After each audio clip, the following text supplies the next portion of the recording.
aqui no Parque do Carmo para fazer uma treinadinha. Eu e a Jubileia. E essa aqui, ó, vou mostrar outra árvore. E essa aqui é a Jubileia linda.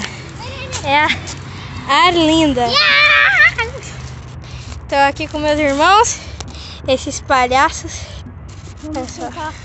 E olha só que tem lá atrás. É muito grande e natural. Gente, bora ver aqui. Treinar, né?